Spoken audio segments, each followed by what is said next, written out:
y'all, welcome back to our channel. I'm Katrina. I'm Charles. And this is KNC TV. Okay, so today's video is going to be a little bit different. We decided to shake it up a little bit and kind of get away from the mundane, everyday vlogs and give us an opportunity to kind of refresh the channel for 2025.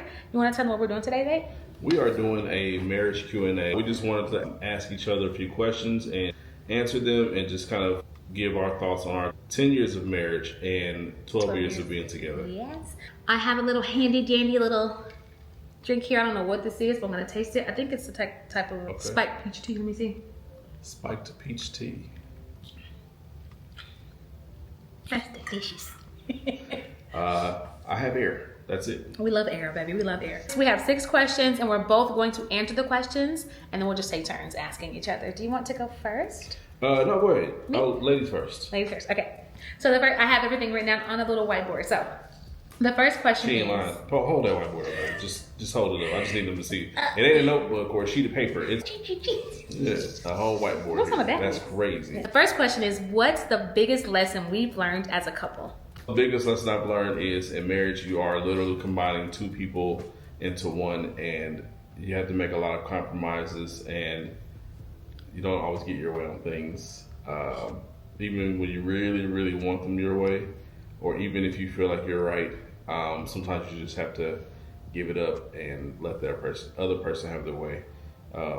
You win some, you lose some. Just put it like that. Yeah, and I think the biggest lesson that I've learned is you're not gonna always like your spouse. Like, we talk about this often. Like, I know Charles don't like me every single day. I think he likes me more than not. And then I'm not always the happiest with him either sometimes. But I believe that our good days always outweigh our bad days. With that being said, though, I've learned to not talk to outsiders about my marriage, especially if they're not married. I rarely talk about anything that Charles and I are going through, because I just feel like once I'm over that anger or being upset or being hurt and we talk through our stuff, it really wasn't that big of a deal. Whereas, like, I think I've always been that way in our marriage, though. Yes. Because in the past I had not done that before, and everybody and their mama was in our business, and by the time I was over it, they were still upset with that person. So I think that's the biggest lesson I've learned and try to really implement in our lives. And honestly, that was something that she had to teach me, because when we first started dating, I mean, I really didn't have like a lot of like long-term relationships. You know, I've been in relationships, but like, you know, long-term, I would say. And so I was just used to like chatting up with the boys, you know, telling them everything or whoever. But she was like, what goes between us stays between us. Yeah. And, you know, I'm okay with that. I'm good with that, because it just keeps everything in our house. So we're good. Yeah. And I mean, with that being said, though, I feel like it's forced us to talk through some things and like talk through our emotions. And like, one thing I always tell Charles is, if I'm doing something that bothers you, you need to tell me, because if you don't, I'm gonna think everything is okay. Like, talk to me, don't talk to anybody else, so we can work through it. And I really feel like that makes our marriage stronger. And then we also have a good support system as well, you know. I think so. I think so, yeah. We have a really good support system of married people who won't be like, girl, leave him, or you need to leave her. Like, you know. So that's the biggest thing that Charles and I have learned in our marriage. Yes. Okay, you want to ask the next question? Can you read my... I was going to say, let me see if I can read this handwriting. Okay. How do we handle conflict differently now compared to when we first got married? I think that ties into the first question that we answered. Like, we give each other space. I always ask for space. If I'm upset, I always need space. Charles and I are both Cancer, so that means we're both like very emotional people. It doesn't mean that we're sensitive. It just means that we're emotional. And so the first thing I always say is, I just need some time. Give me some time. Even if there's nothing that like maybe he did to me. I could have had a bad day at work. I could have like had a bad, like my baby could have came home with a bad day, Charles, anything. And like, sometimes I just need that time to decompress, and just give me that time to truly just like think about it, sit with it, get over the anger or get over the frustration or whatever it looks like, and then come to you.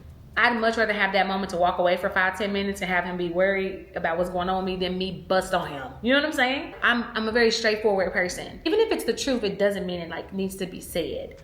And so sometimes I have to give myself that break, because even if I'm telling the truth, it doesn't mean in this moment I need to say it. And so I think that's what I've learned, is to give us both grace to just like walk away, decompress, and come back. What about you? And you can't use mine. No, I won't use yours. Okay. My answer will be unique, even if it sounds similar. Okay, then. Do you mind if I tell the story? It depends. So one of the things I had to teach her when we first got together,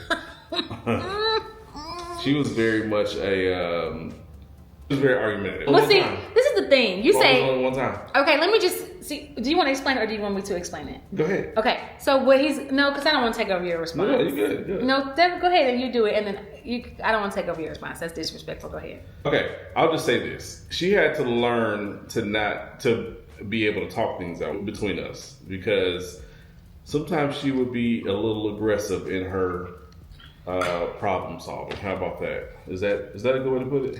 So, okay, maybe. I think you're having a hard time walking through it because Sia was aggressive, right? Yes. So, and it may be. Like, now that I think about it, yes, it was. But Charles, we probably talked about this in past videos, but Charles is not an argumentative person, which he's taught me patience with that too. Like, we don't really argue.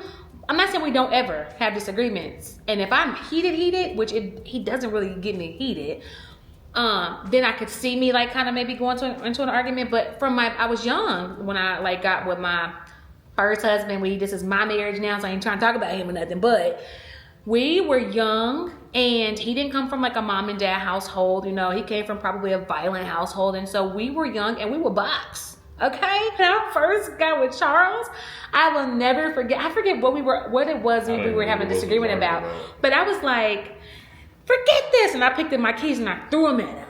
And he was like, what's happening right now? Like, that was his response to everything. Like, what's happening right now? Like, you don't have to do that. I had never been in a situation like that before. I was like, what are you doing? And literally in that moment, like, I had never experienced a serious relationship, you know, because this is my second serious relationship. I had never experienced the level of patience that he had in that moment when I was just like, I don't have to do this. Like, I don't have to argue. I don't have to fuss. I don't have to fight. We can actually talk through this. So I felt like he provided me a safe space to be able to emotionally regulate. I like that. Yeah, I mean, seriously, because he's not lying. Like, I remember I threw something at him one time, okay? And remember the one time? When I came up to Walmart? Yeah. Oh my God. I'm not about to make it seem like she up here also like that was on some baby boy stuff, you know. I mean, you know, but it was early on. That hasn't happened for a long time. It won't ever happen, but okay, I was like pregnant, so give me some grace. I was like 9 months pregnant. I'm embarrassed to tell the story. Like, I didn't want to tell the story. I don't think it's their business. Okay, I don't even want to tell that story. Anyway, with that being said, I was taught to basically be more patient and like understanding, like, I don't have to fight in my relationship. I don't have to argue. I can use my words and we can be more productive with the process. But with that being said though, like, you did teach me that, you know, that it's okay to like just talk it out, you know. So thank you for that. Of course. What's been the hardest challenge we faced together and how did we overcome it? So for me, in our marriage, the hardest challenge that we faced was when I lost my mom. And it was not even just losing my mom in that, because I lost my mom, and then in that same year prior to my mom, he lost both of his grandparents. So we had two major losses in the same year.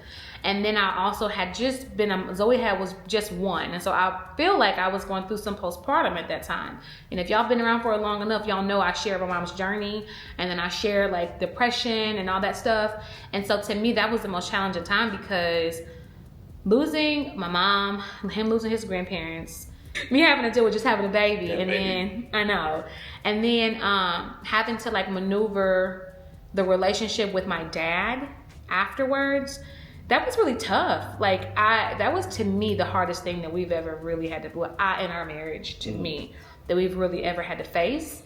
So that was the biggest challenge, like dealing with me probably being a shell of a wife and a shell of a mom and like just a shell of a human being trying to navigate that. And I had nothing left to give to anybody, because at those times I really just wanted to like give up. And I was honest with you about that. Like, I think I went to a really dark space where like I didn't even want to be here anymore. I was really honest about that.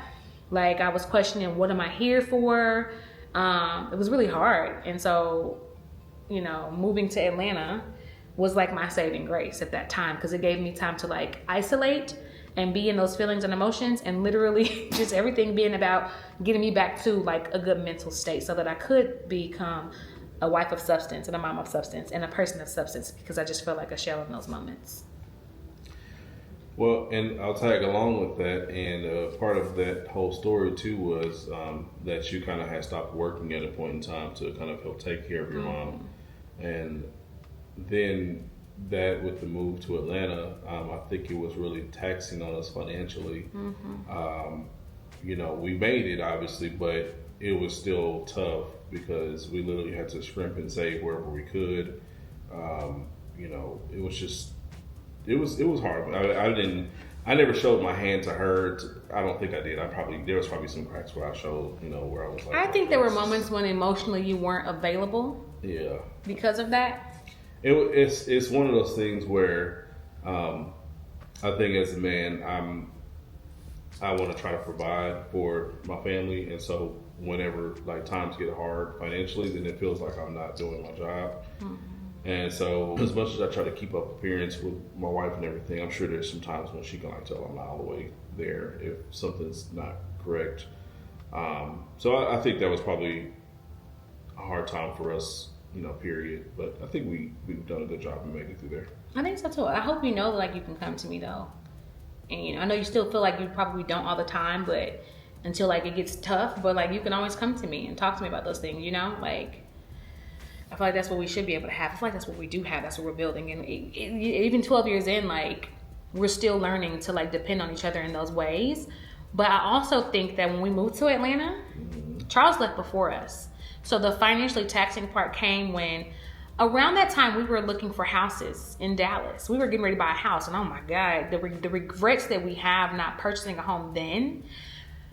The regrets, like I would not advise making any big major decisions or major moves in the midst of a depression. I'm just gonna say that, because no matter what we were going through in that moment, if y'all go back and look at our channel in like 2017, 2018, we were looking at houses, and houses that today are like $700,000 was like $350,000. And we were on our way to buying a house, and I just stopped everything and said, I can't do this anymore. We were going through a lot. So when Charles moved, he moved, and for 4 months, the girls and I stayed here because they had to finish school, and Charles was in Atlanta. Well, Charles was also paying rent in Atlanta, and he was paying rent in Texas, and it wasn't cheap. And then moving to Atlanta was a shocker because we didn't realize how expensive things had got back then. And so we were paying out the to live in both those places. That was financially taxing. Yeah. And then the move down was taxing too. But yeah, I think that one moment in our life really set the tone, because man, if we could have just bought our house back then, and just if I wasn't depressed, you know what I'm saying? I think about that all the time. So just don't make any major decisions, I would say, when you're going through a depression. But I'm glad that you're there and we could be there for each other during that time. That was good for you, baby. Period, baby. What's the one habit or routine that has strengthened our relationship? So I think the one thing that I look forward to is, for me, this is a guilty pleasure. For Katrina, it's a Tuesday. But we usually watch reality TV shows together. We'll watch Real Housewives of Atlanta, but we've been doing the Housewives of Potomac, and what's other one we watch? I moved on with Joshua, Salt Lake City. Yeah, Salt Lake City. The best one, hands down. I'm just saying. So we watch reality TV shows together. I don't really watch them by myself because I don't really get into them by myself. Yeah. I like watching them because I like talking about the episode with her. So if I don't watch it with her, I probably just don't watch it. I agree. And I think we picked that habit up during COVID. And so that's when everybody was just really going through it. So I think what started it was Love is Blind. Yeah, no, not Love is Blind. Married at First Sight. Oh yeah, Married at First Sight. But yeah, Married at First Sight and Love is Blind was started. And like, we knew that at the time we couldn't leave the house because of the lockdown. So we really were always with the kids all the time. So we put a strict routine in place that the girls had to be in the bed, Zoe by 8 o'clock, Zaria by 9 o'clock. And then, speaking of, what time is it right now? 7 o'clock. Okay. So when they went down, it was our quality time and our alone time. And so we decided to take that time to watch shows together. And we've kind of kept that up. And so I like that routine as well. Yeah. Yeah. Another routine that I enjoy as of late, like as of the last year, it's 2 of them for me. Okay. One is, I know that Zoe is 8 years old, but every other night Charles and I swap off on putting her to bed. And it's just, she likes to be tucked in at night. And I know what it is. It's her like trying to stay up a little bit longer. I know that. I know that's exactly what it is. But she's my last baby, and You sure about that? 100%. And so we don't like night night baby. We'll read to her, and sometimes we don't always read to her. We just get her, make sure she done brushed her teeth, get in the bed, say her prayers, and then we'll read a book to her, and then she turns on her night music and she go to bed. Is she at the point now where she's probably taking advantage? She's Probably. taking advantage. But again, this is my last baby. This is our last baby, so it is what it is. So that's one routine I like that we do. And then another routine that I like is we go to church every Sunday. Like, if we can't make it, it's because maybe something has like we're traveling or something or whatever. We go to church every Sunday, and I truly love it and enjoy it. And we always have really good series. But Charles and I, this past month or so, we got these bands from our church. Now they say certain things, and like it just really holds us accountable. Each week the sermon has been on something different, and so like one of them is I will take responsibility. I will forgive freely. And what's your first one? I will be consistent. Yeah, and it's just little gentle reminders like from our sermon and stuff. So I like those two things that we've been doing lately. Ready? Yes. Okay. What advice would you give newlyweds or couples thinking about getting married? So the advice I would give newlyweds, to me, in my personal opinion, is that first year is the toughest. A lot of people say you should live in your honeymoon phase, blah, blah, blah. But like for us, it was the most challenging year for us because we were no longer in like the courting stage. It was no longer like, oh, the possibilities. We were married, and then we were living together, and then we were putting all our finances together. That first year is tough. Like, you're gonna want to roll out. I remember looking for him an apartment. I'm like, oh, that was before we got married. I think we were engaged. I can't remember now, but that first year was the toughest. So my advice to newlyweds is to stick it out. Like that first year, don't be afraid if it's not the honeymoon phase for the first year. Don't be nervous about that. Like, just push through, talk to each other, and do not have everybody in your business. And then for couples thinking about getting married, please get you a set of married friends. You have to get a set of friends who are already married, who've already been there, possibly in different stages in their marriage. When you're married, you actually do have to put other people's feelings in a situation. Even when you don't want to. Yeah, even when you don't want to, you have to think about other people's feelings. So. And not just your spouse. You got to think about your spouse's family. You got to think about all that stuff. You got to think about everything. For me, I would say, I agree with everything that Katrina said, but I think you have to be willing to stick it out, regardless of how hard it's getting. Like I think if both people go into it saying we want to make this work, I think you can make it work. And I think you have to be really, really wanting that to work. Because if you're just like, I'm ready to go at the first argument, then you're not gonna make it. Because there was times when, Katrina, especially the first year, she said that first year was tough. She's not lying. That was tough. That was the tough year. But like, I wanted to make sure that regardless of how tough it was, that I wanted to stay. You gotta at least have one willing participant in an argument or like in a disagreement. Yes. Like if this like, I'm just leaving, one of y'all have to care enough. And even if you don't care in that moment, one of y'all have to be the bigger person and just stick it out. Yeah. And let that person calm down. This is why talking to each other is like super important.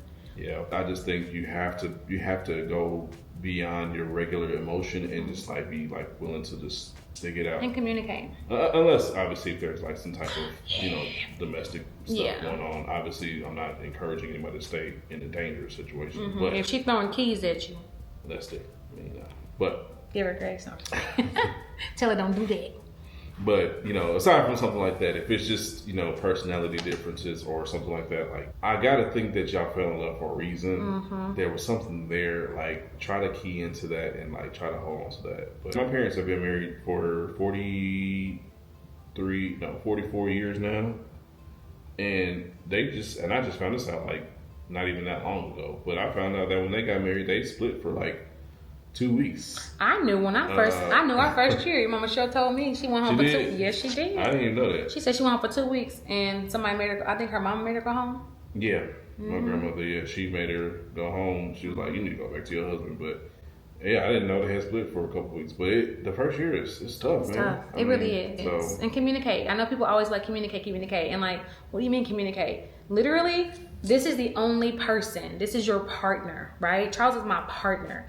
There is nothing that I cannot talk to Charles about. There's nothing I should not be able to talk to Charles about that I can't go talk to a therapist about. I'm not against therapy. I'm 100% an advocate for that as well. But the first step in therapy to me is just talking to each other so you can at least figure out what's the root cause of this, because what the heck? But I'm that way with all my relationships though. Like, I don't like the way this makes me feel, you know? And then I think that opens up the door for somebody else to be like, I know you didn't, because what you did to me was, and that opens up a line of communication. You know what I'm saying? Yeah. So just communicate. Last question. What's a funny or embarrassing story from our early days as a couple? This is a funny story. This has to do with when we first started dating. This is embarrassing and funny at the same time. When we first started dating, we were long distance. I was living in Florida. She was, at the time, still in Kansas.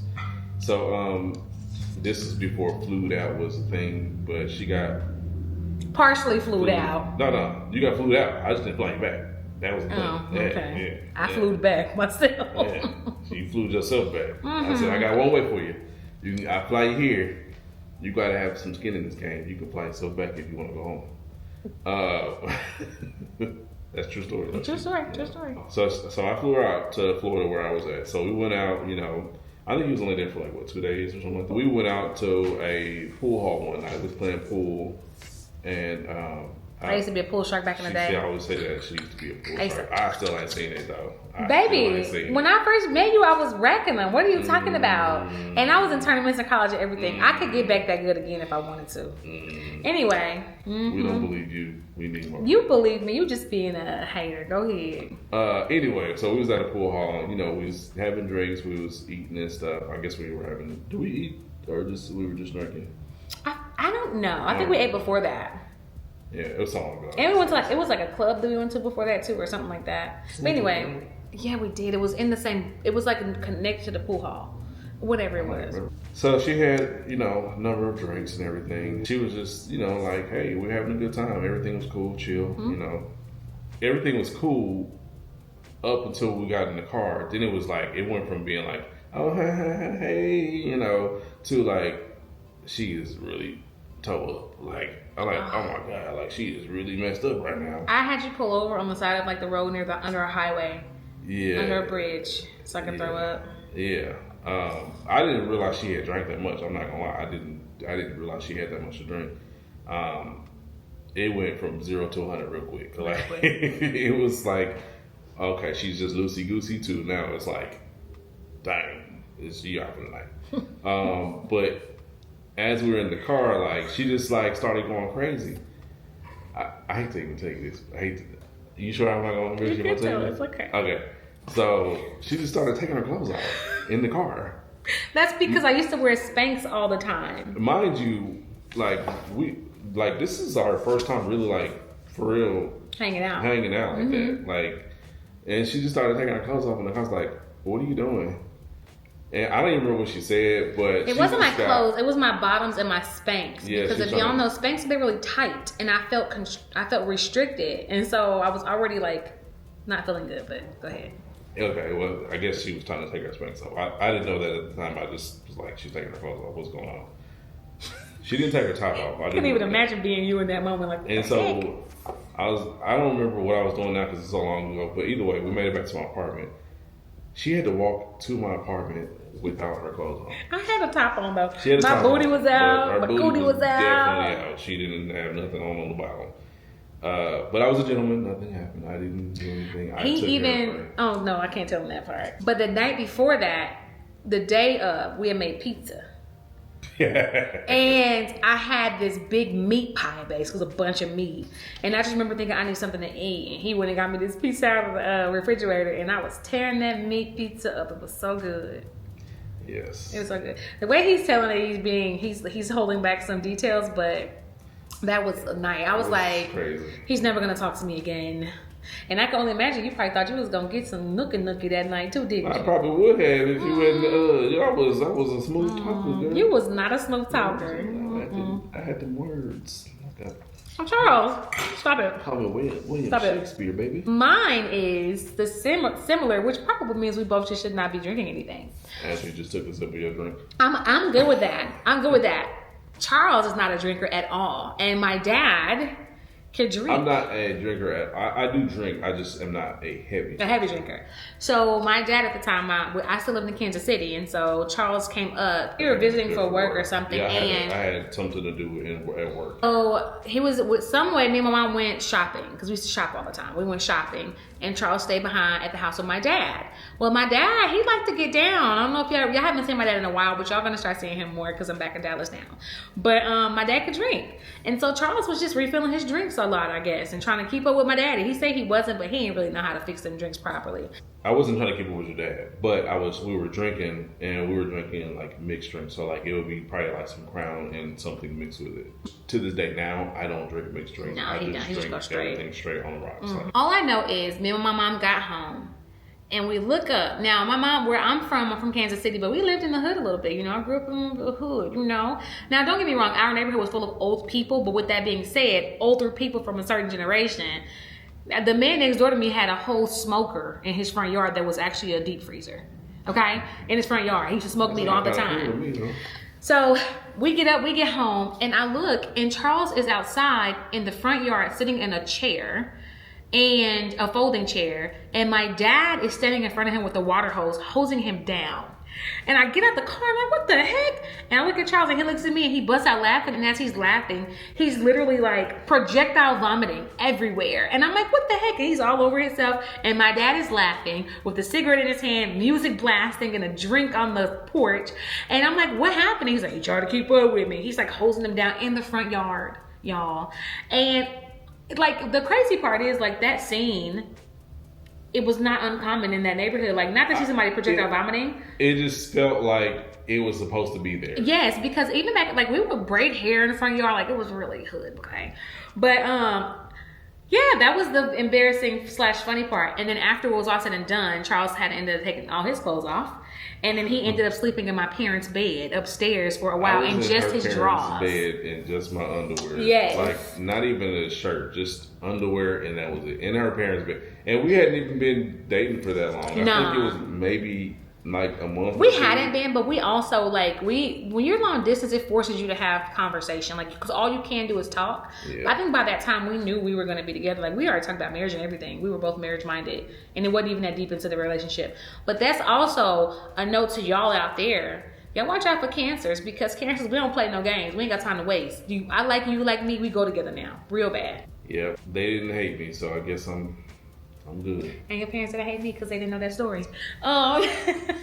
Anyway, that is going to wrap up this video about what we've learned after 12 years together. Hopefully y'all enjoyed this video. Maybe put some comments down below or some suggestions for videos down below so we can kind of spice the channel up a little bit and just, you know, throw these in here every now and again in between our vlogs. It's fun being married.